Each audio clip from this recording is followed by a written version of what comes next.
In this video, we will be diving into the dark, twisted world of serial killers. We will examine their heinous crimes, how they were captured, the trial process, and their last meals as well as final words before execution. I killed 33 times. You're only gonna kill me once. John Wayne Gacy. State: Illinois. On January 3rd, 1972, John Gacy, 30, brought 16-year-old Timothy McCoy home, and the two engaged in sexual acts before Gacy repeatedly stabbed Timothy in the chest, experiencing intense pleasure while doing so.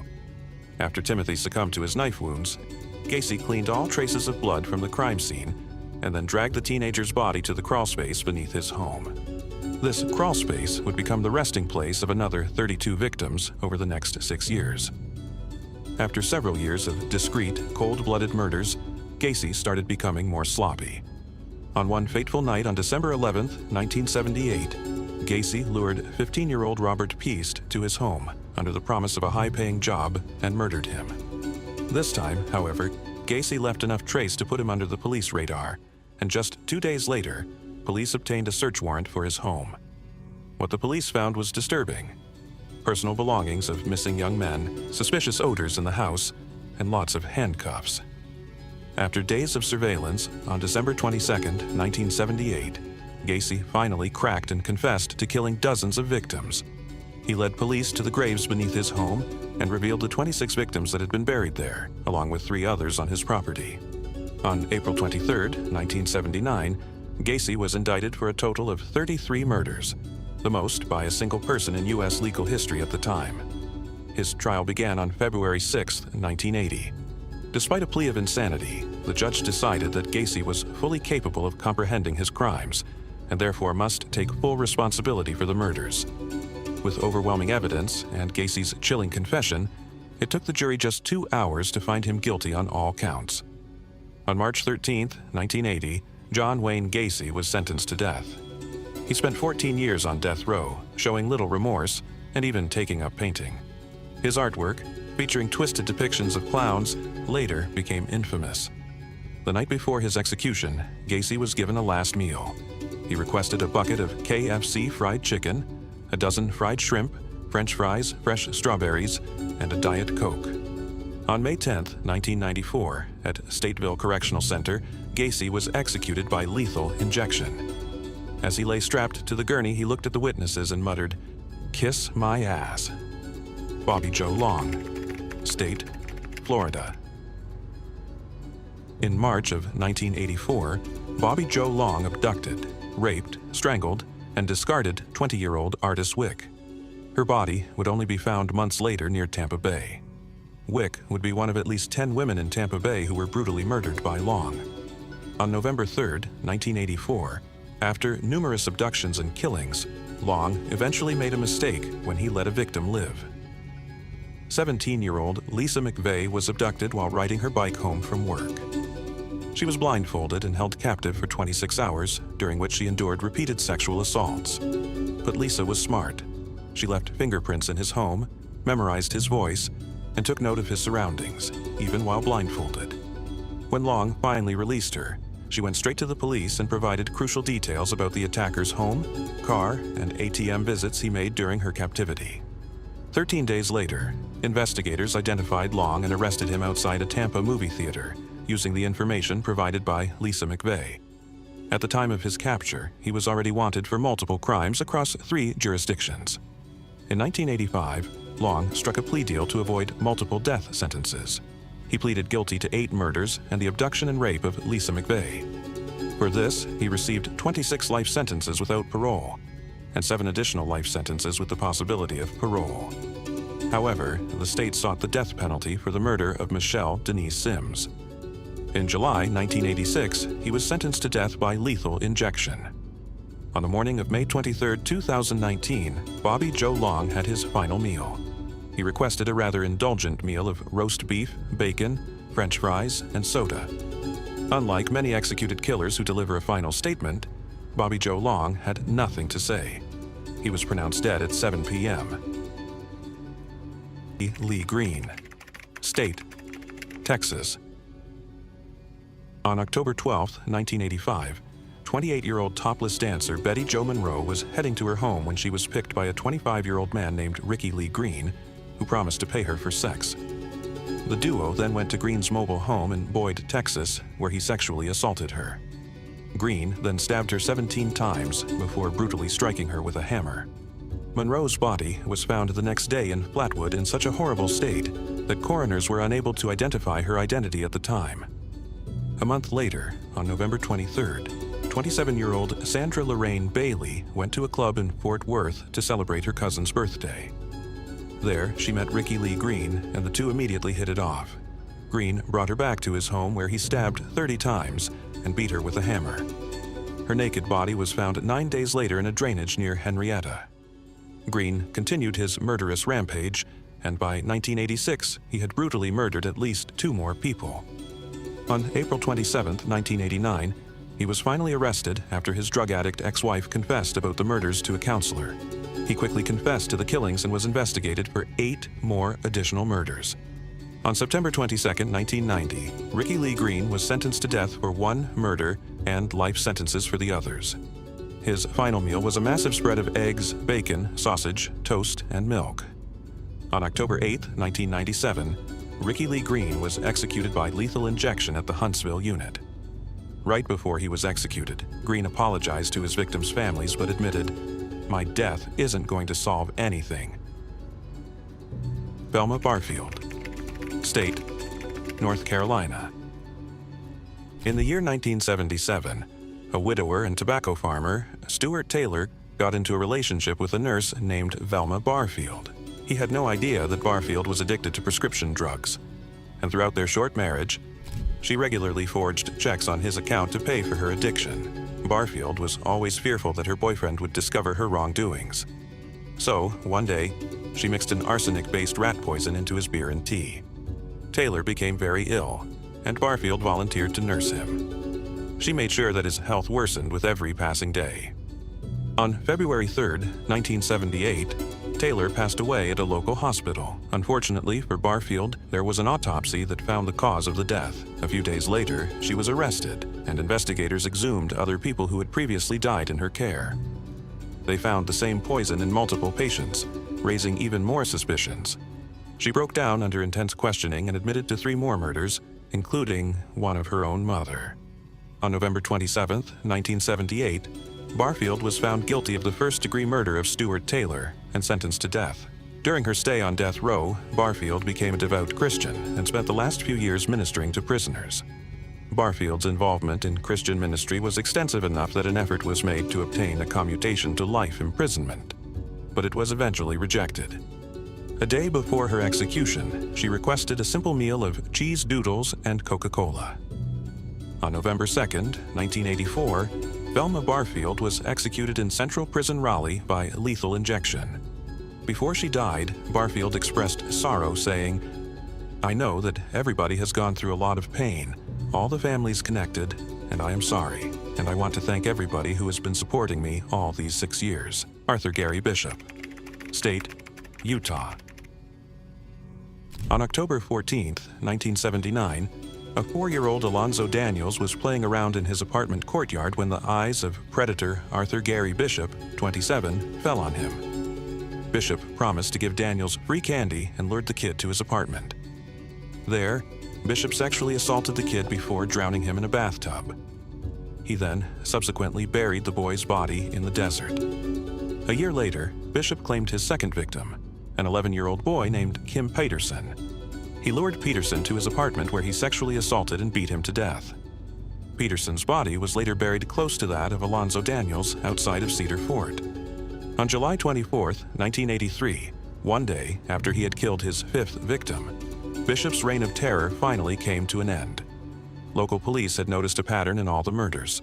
A man named Arthur Gary Bishop lived in the vicinity of 4 of the murders and knew the 5th child's parents. Police knocked on his door for questioning and uncovered hundreds of explicit photographs of children in his apartment. Under pressure, Bishop confessed in less than an hour, leading police to the graves of his victims. On February 27, 1984, Bishop was brought to trial, where he claimed that an addiction to child pornography drove him to commit the murders. The trial lasted 6 weeks, and on March 19, 1984, Bishop was sentenced to death on multiple counts of aggravated murder, kidnapping, and 1 count of sexually abusing a minor. Unlike many on death row, Bishop declined a last meal. Before his execution by lethal injection on June 10, 1988, he apologized to his victims' families, saying, "I am truly sorry."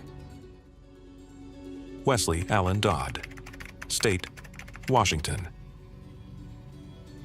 On September 4, 1989, Wesley Allen Dodd went to David Douglas Park in Vancouver with the aim of seeking out young boys to kill.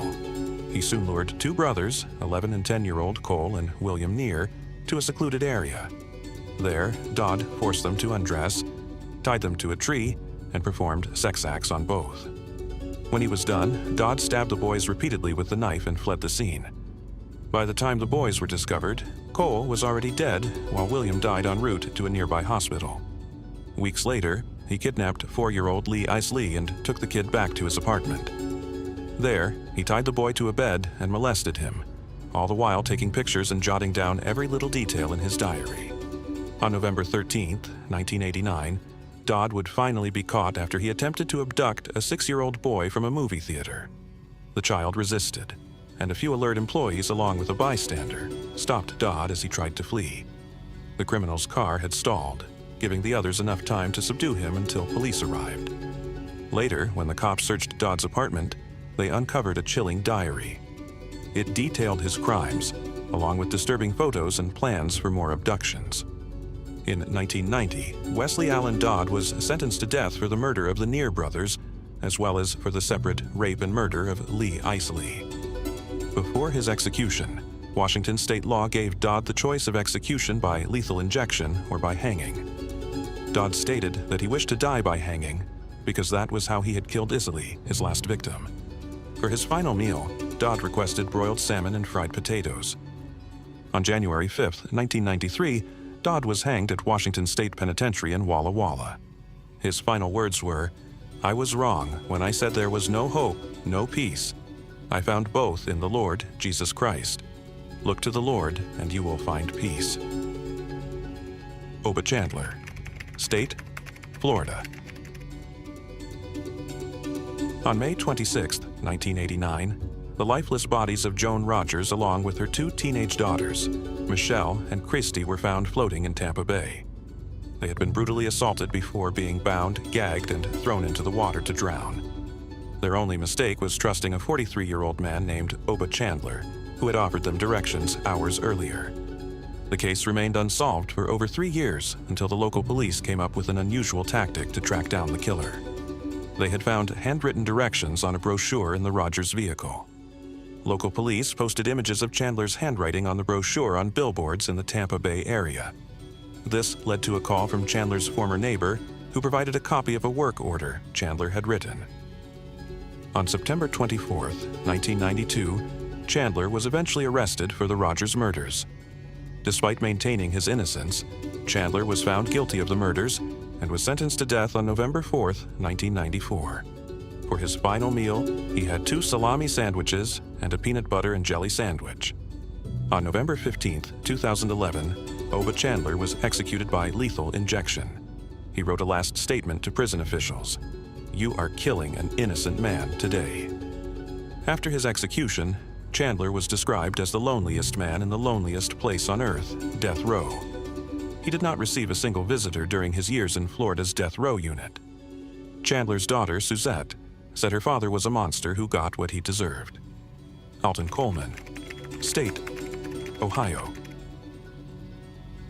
Around May of 1984, Alton Coleman lived in Kenosha, Wisconsin, where he befriended a single mother named Juanita Wheat. After seeing her regularly for a month, Alton managed to convince Juanita to let her 9-year-old daughter help him at his apartment one evening. There, Alton raped and strangled the 9-year-old before leaving the town in a stolen car. Following this, Alton, along with his accomplice, Deborah Brown, went on a crime spree across 6 states. From late May to July 1984, the duo sexually assaulted several minors and in total killed 8 people. Eventually, on July 20th, 1989, a motorist who was from Coleman's neighborhood in Waukegan recognized him while he was crossing a road in Evanston. the motorist quickly notified the police from a payphone, and Alton was soon arrested in a nearby park. A week after their arrest, more than 50 law enforcement officials from 6 jurisdictions met to plan their strategy for prosecuting Coleman and Brown. It was decided to give Ohio the first attempt at sentencing, with U.S. Attorney Dan K. Webb stating, "We are convinced that prosecution in Ohio can most quickly and most likely result in the swiftest imposition of the death penalty against Alton Coleman and Deborah Brown." On 24th January 1987, Coleman received the death penalty on counts of murder, attempted murder, and child molesting. A day before his execution, Coleman requested a lavish feast, including filet mignon, fried chicken, cornbread, sweet potato pie, and cherry Coke. On April 26, 2002, Alton Coleman was executed by lethal injection. As the drugs took effect, he recited Psalm 23, his final words before meeting his fate. Stephen Wayne Anderson. State: California. On August 24, 1977, Stephen Wayne Anderson, 24, was having an argument with his fellow inmate Robert Blundell. When Blundell responded to Anderson with a sexual threat, Anderson picked up a kitchen knife, followed Blundell, and stabbed him to death. 3 years later, in the middle of the night on May 26, 1980, Anderson was running away from prison when he broke into 81-year-old Elizabeth Lyman's house in California, thinking no one was home. When he found Lyman in her bed, startled and wide awake, Anderson shot her in the face with a .45 caliber handgun. He then covered her body with a blanket, recovered the expelled bullet casings, and ransacked her house for money. Ironically, he found less than $100. Afterward, Anderson sat down in Mrs. Lyman's kitchen to eat a dinner of noodles and eggs. Unfortunately for him, the neighbors had seen him breaking into the house and had already alerted the police. When the cops finally arrived at the scene, they found Anderson enjoying his meal and watching TV. He was arrested on the spot and soon admitted to the murder, along with 6 contract killings in Las Vegas.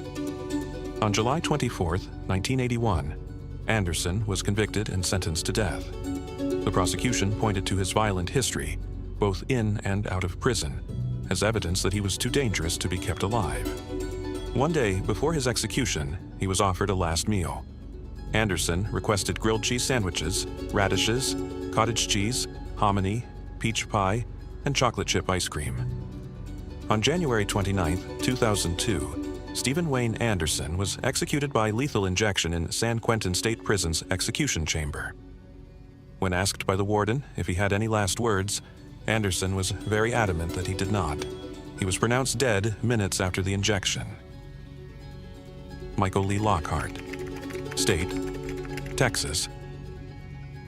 On October 12, 1987, Michael Lee Lockhart, 27, broke into 16-year-old Wendy Gallagher's house in Griffith, Indiana. After tying her up and raping her, Lockhart stabbed her 4 times in the neck and 17 times in the abdomen. Less than 3 months later, Lockhart raped a 14-year-old Jennifer Kohlhauer before stabbing her to death in a bedroom in suburban Tampa, Florida. On March the 22nd, 1988, Officer Paul Halsey Jr. spotted the vehicle in a hotel parking lot and learned that it was stolen after running its tags. Halsey called for backups but decided to approach the suspect alone. Little did he know Lockhart was a wanted serial killer who retrieved a gun and fatally shot Officer Halsey.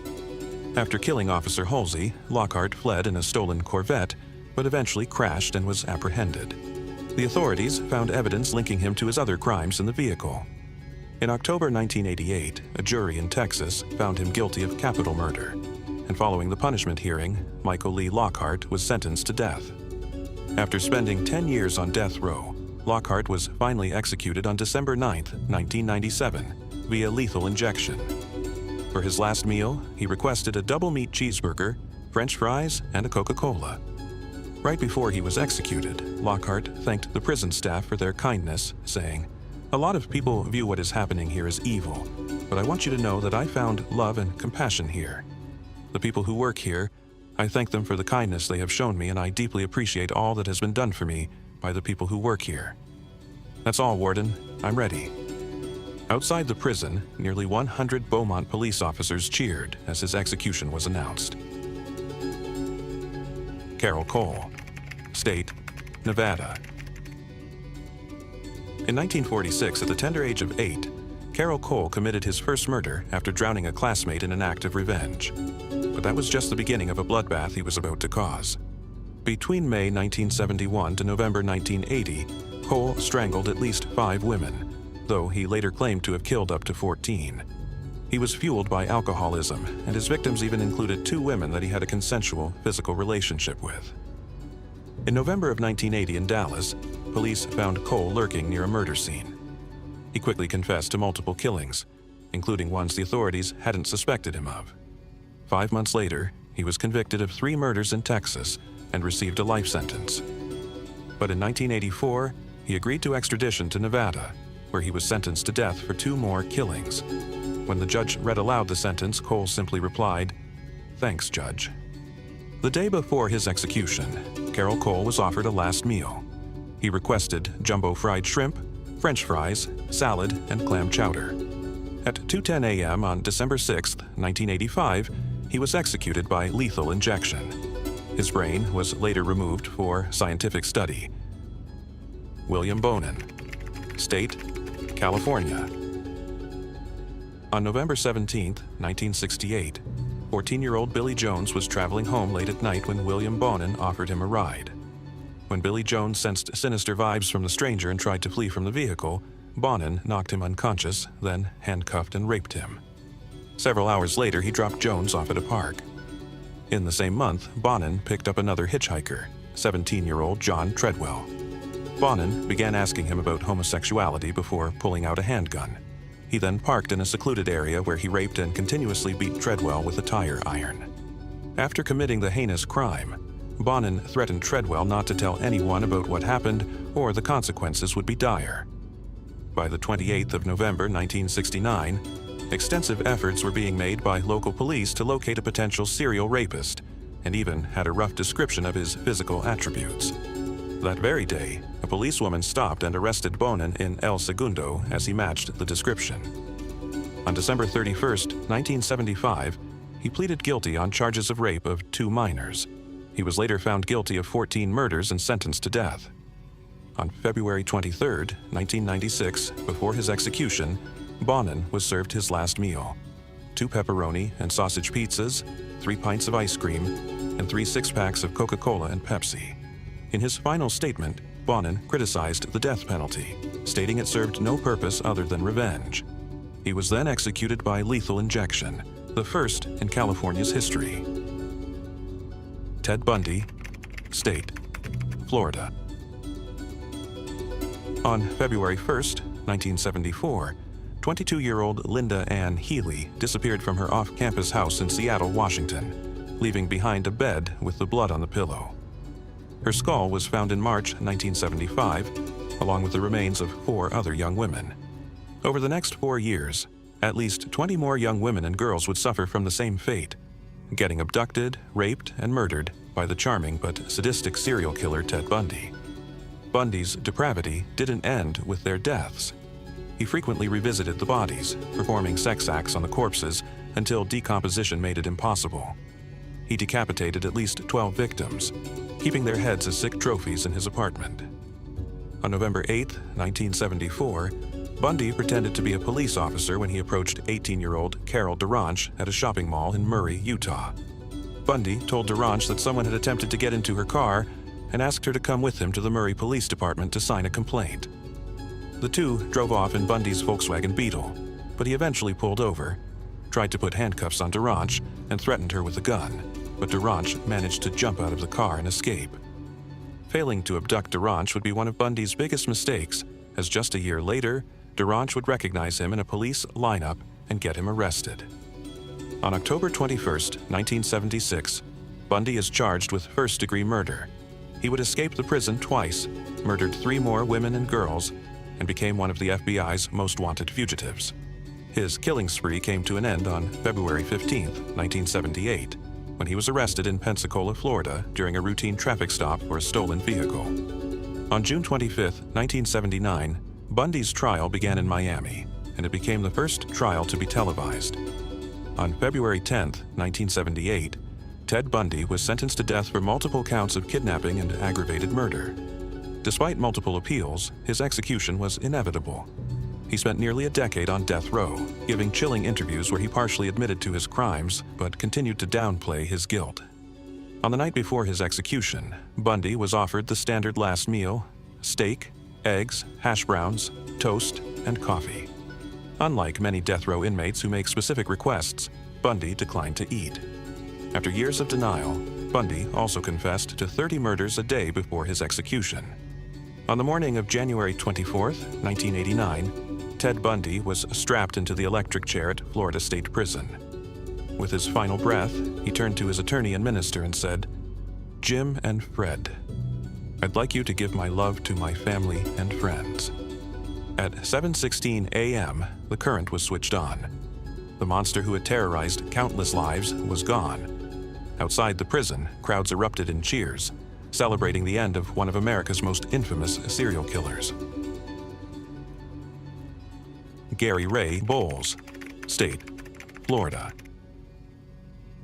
On March 14, 1994, 59-year-old John Hardy Roberts paid 32-year-old Gary Ray Bowles for sex in his home in Daytona Beach.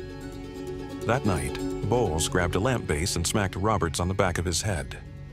Roberts desperately tried to fight back, but Bowles eventually managed to overpower the old man and jammed a towel down his throat to finish the job. By the time police arrived the next day, blood was streaming from the living room into the bedroom. Over the next 6 months, Bowles murdered 6 more men across Florida, Georgia, and Maryland. He prostituted himself to his victims before beating, strangling, and robbing them. On November 18, 1994, Bowles murdered Walter Jamel Hilton in Jacksonville Beach, Florida, by crushing his skull with a 40-pound stone. When this news reached the local police, it took them 4 days to locate and arrest the culprit. Bowles crumbled under intense questioning and confessed to a total of 6 murders. In 1996, Bowles pleaded guilty and was sentenced to death. The Florida Supreme Court briefly overturned the sentence, but in 1999, he was condemned to the death penalty once more. One day before his execution, he was given a last meal. Bowles requested 3 cheeseburgers, French fries, and bacon. When asked for his final words, he said, "I'm sorry for all the pain and suffering I have caused. I hope my death brings some peace." On August 22, 2019, Bowles was executed by lethal injection in Florida State Prison in Rayford. Harvey Glattman, State, California. In August of 1957, a young and rising model, Judith Dahl, gets a phone call regarding a photo shoot. The photographer, Harvey Glattman, tells her to wear a tight skirt and sweater. Hours later, Glattman and Dahl leave her apartment and go to his studio. They begin shooting bondage photos where Glattman asks the model to pose with a .32 Browning automatic gun. But things take a dark turn when he rapes Judy and makes her cuddle with him while he watches television. Later, he takes her past Thousand Palms, California, where he brutally strangles her to death. From 1957 to July 1958, Harvey Glattman posed as a photographer and targeted aspiring models, leaving 3 confirmed victims. He also remains a suspect in the 1954 murder of Dorothy Gay Howard. However, in 1958, Glattman's killing spree came to a sudden end when he attempted to kidnap model Lorraine Vigil. As he struggled to subdue her on the roadside, a passing patrolman intervened. The officer arrested Glattman, who quickly confessed to multiple murders, even leading police to a toolbox filled with incriminating photographs of his victims. That same year, Glattman was put on trial, during which he pleaded guilty to 2 counts of first-degree murder and was sentenced to death. He even told the warden not to intervene on his behalf. On September 18, 1959, Harvey Glattman was executed in the gas chamber at San Quentin.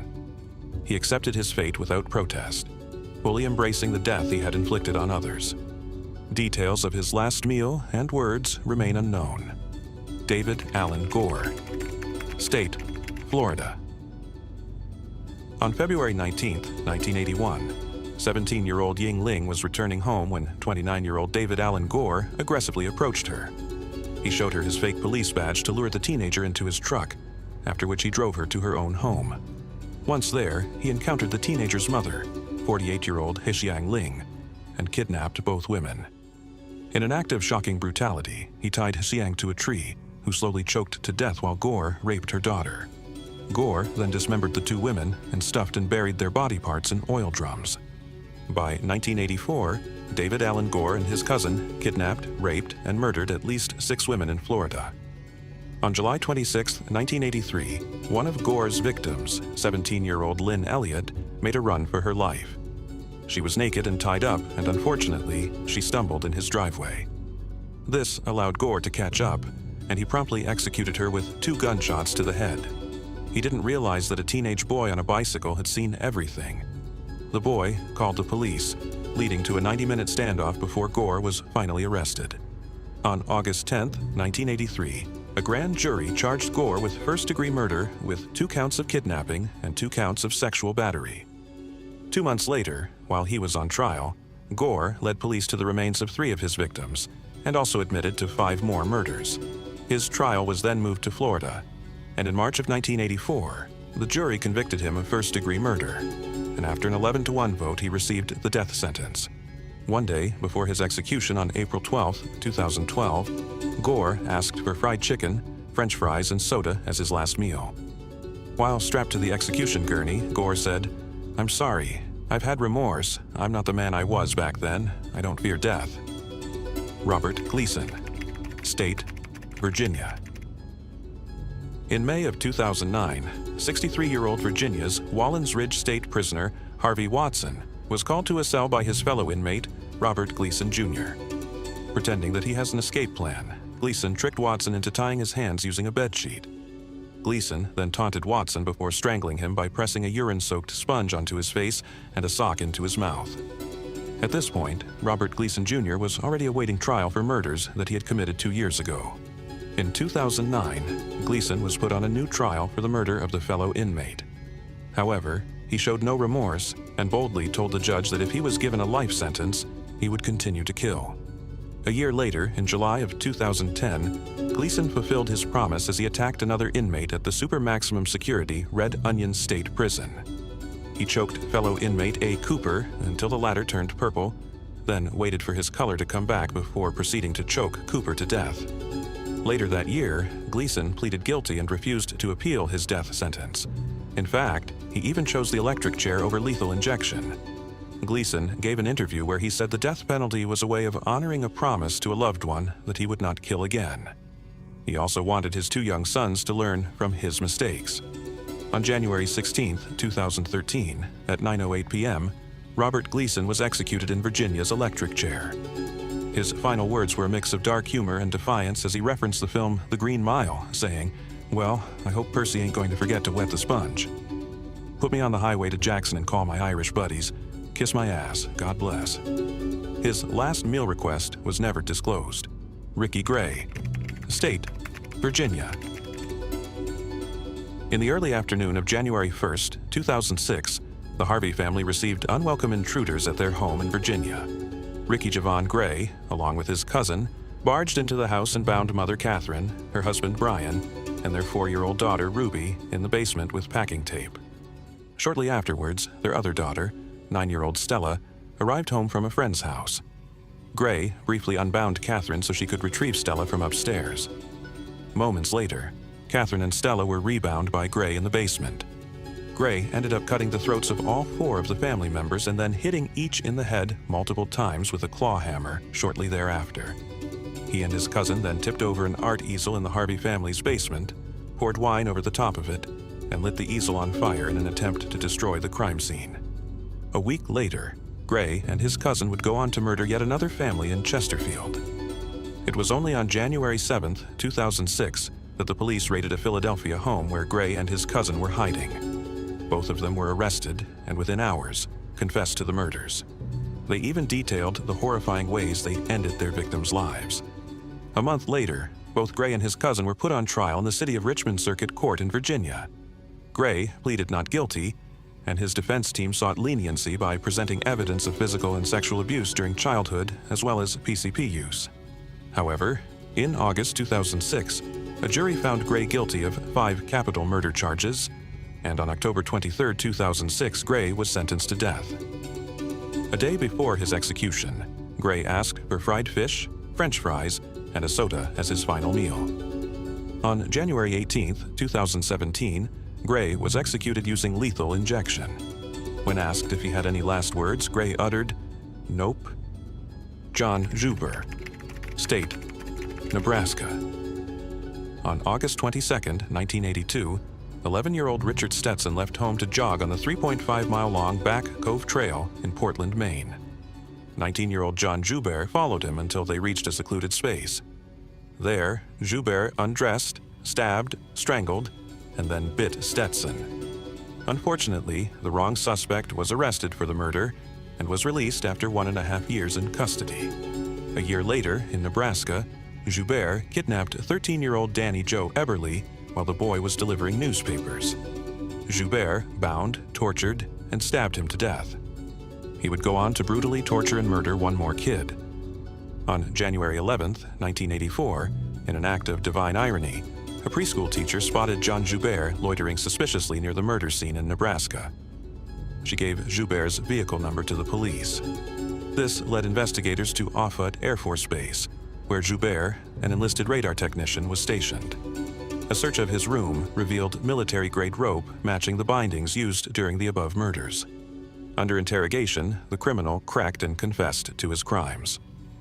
On January 12, 1984, he was charged with 2 counts of murder, and after initially pleading not guilty, Joubert later changed his plea to guilty. There were several psychiatric evaluations performed which characterized him as having obsessive-compulsive disorder, sadistic tendencies, and schizoid personality disorder. In 1990, he was sentenced to death by a jury in Nebraska, while another jury in Maine sentenced him to life imprisonment. A day before he was executed, John Joubert requested pizza with green peppers and onions, strawberry cheesecake, and black coffee. On July 17, 1996, he expressed remorse, saying, "I just want to say that again, I am sorry for what I have done. I do not know if my death will change anything, or if it will bring anyone peace."